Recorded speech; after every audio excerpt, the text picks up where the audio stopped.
Most people end up building a business that actually gives them less time and not more freedom than if they were to just work a regular 9 to 5. I know that you guys see all those memes on Instagram where it's like an entrepreneur and it's traded that 9 to 5 with consistent work-life balance or whatever for 80 hours a week for no extra pay. We've all seen those and they've become basically the bottleneck of their own business. They're either the technician, the support, or the salesperson. And I've been there and I've realized that I don't want to be important to my business. And what I mean by that is that I don't want to be so relevant to the day-to-day actions that it doesn't get done without me, if that makes sense. So welcome back to the channel. My name is Mason Dupree, and if you've never watched these videos before, this channel serves as a raw, still evolving version of a journal where I'm sharing kind of my lessons as I learn them, my thoughts as I'm going along, as I'm building my own business. I'm 24 years old. I've been trying to do this for a while, but I've come to the point where I really think I've got a lot of skills and a lot of information that I think is finally going to culminate into something. And so I just wanted to document that as best I could during that process. And again, share a lot of the lessons and things that I'm learning so that you guys may be able to benefit from them. That's hopefully the goal. I was recording these even before now for the last year or so, and I just haven't posted them because I guess shy, I don't know. But if I'm gonna go ahead and record them for myself in order to be able to learn things and remember, I might as well share them with you guys. And so for that reason, I've stepped it up a bit. I've tried to share it on the channel. And yeah, that's the synopsis of that, but let's get back into the video today. So the problem being is that almost everyone, when they start to build a business, builds a business that relies on them. So let's say that your main method of outreach is cold DM or whatever, or you're making content or whatever it is. If you don't do that thing, then it doesn't happen, is basically what it all comes down to. And it can be profitable to do that for a while. Momentum might die out, your workload becomes too heavy. There's a common sort of concept called the sales roller coaster. So if you are your only sales agent, you don't have someone else to do it for you, then oftentimes other work, fulfillment work, billing, all this other stuff, customer service can all get in the way of you being able to do outreach and sales.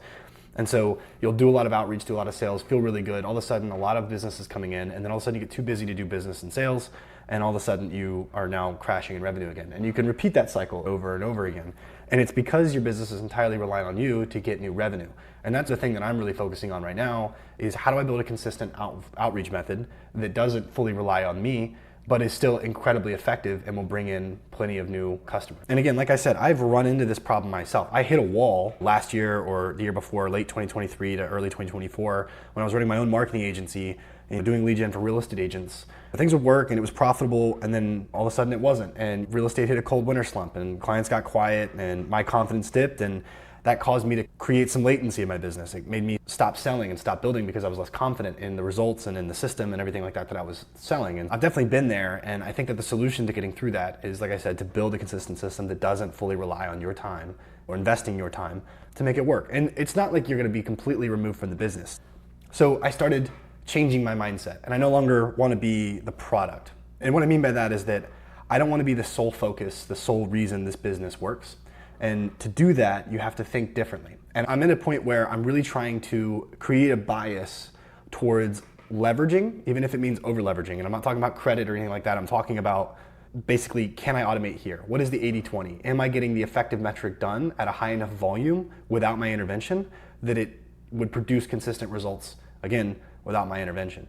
And so, like, even with this YouTube channel, like, what I've done is create a system around it in order to be able to produce quality content, at least what I think is quality content, edit it in an effective manner, and then be able to put it up, and then also create redundant extra pieces of content that are in the short form, right, out of these long form videos, and then post those too. And so maybe they're not perfect, maybe they're not perfectly scripted, maybe they're not the best content ever, right? But they've gotten what the critical thing is to make the content, and it gets out at a high enough volume that I achieve the consistent results I need with very little time investment from me. And at the end of the day, while I do have to sit here in front of this camera and record these videos, I have streamlined the structure for producing these to the point where someone else could handle all of the rest of it. So I sit down, I decide the topic, the thumbnail, and the title, and the script. I sit there, I record it, and then I send it off. The editing process is actually really easy for me now, but it takes still about 20 minutes, whereas I could give it to someone else. They could cut it down, they could edit it, post it. Once it's posted, they can generate the shorts, they can edit the shorts, they can schedule the shorts. There's nothing about after recording this video that takes my intervention if I were to be able to pass this off to someone else. And I think there's a lot of opportunities in so many different directions with AI agents and things like that. Right now we're working on cold email outreach, and we sort of nurture leads that reply. So of the leads that kind of put their hands up and say, yeah, I'm interested, what's going on? we have to sit there and respond to them and say, hey, I'm glad you're interested. How about you book a time on this calendar and I'd be happy to meet with you and discuss this further. Why do I even have to do that part, right? There are AI agents that can plug into my email and actually read those things and then reply for me. And so it's like, there's an example of AI leveraged agents. So now I can scrape leads, I can email the leads, and then I can reply to the leads and get them to book a thing on my calendar, all completely automated without my intervention, right?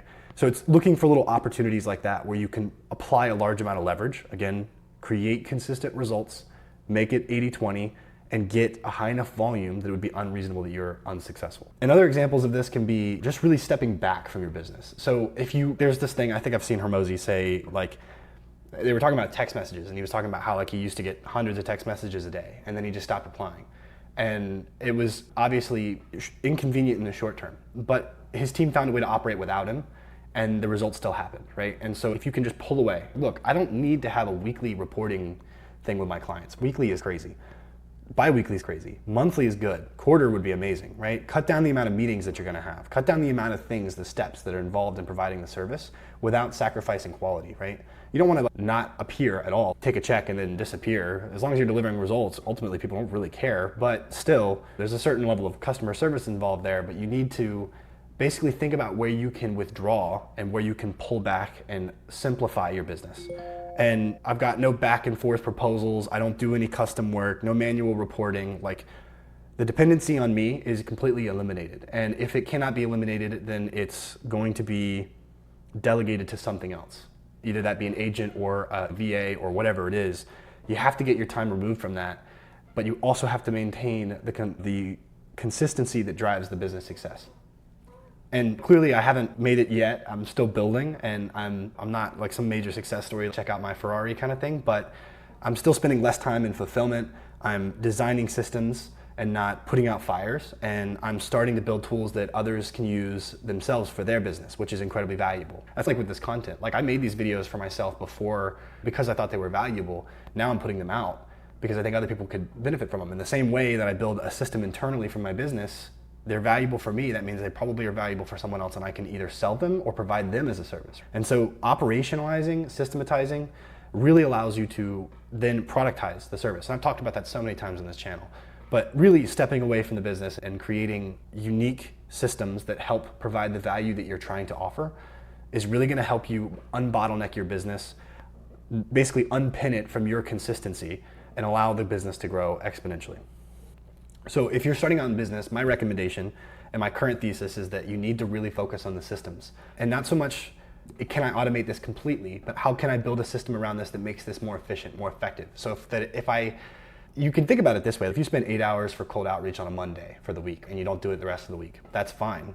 But let's say you can get more done in that 8 hours, then you produce more results, right? And then let's say you can then pass off that system to someone else because you've taken out the opinion.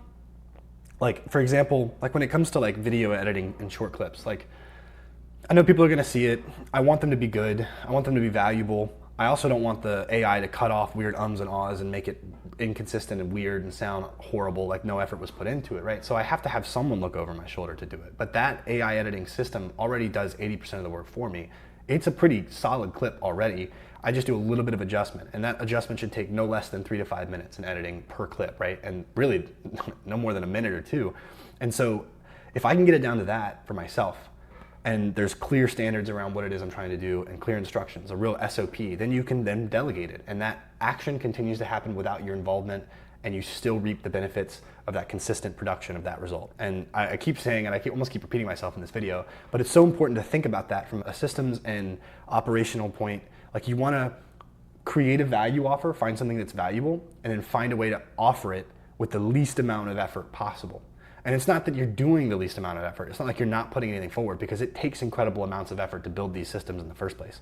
And like I said, if you're starting out, I do recommend that you build with systems, but it's gonna take time to iron them out. Like, you can't automate everything day one. So don't have that expectation, but really start to refine the way you provide that thing and take the time. I find it so many times where I'm sitting here and I'm working with a GPT to help me build a script for a video. And maybe I'm editing a little bit more of my prompt than I should be because my GPT isn't trained enough to understand what it is I expect. And so as I'm generating new thumbnails, as I am writing new scripts and things like that. Like, there are things that I notice and I'd rather adjust. And instead of having to input those every single time, after this video, I need to go take time to go edit the GPT to make sure that it understands what I learned about this pass and what I think made it better, and then implement that moving forward. And so that way it's stupid easy. Like, I have a ChatGPT that helps me come up with video ideas, and it's all based on transcripts from my previous videos. And so it's like content that I am knowledgeable about, that I'm experienced in, and that I'm working on with a little bit of the hint of the frontline learning put into a video with a good, I don't know, script. And I keep mentioning this YouTube channel. To me, I'm building a system around it, and so that's why I keep bringing it up.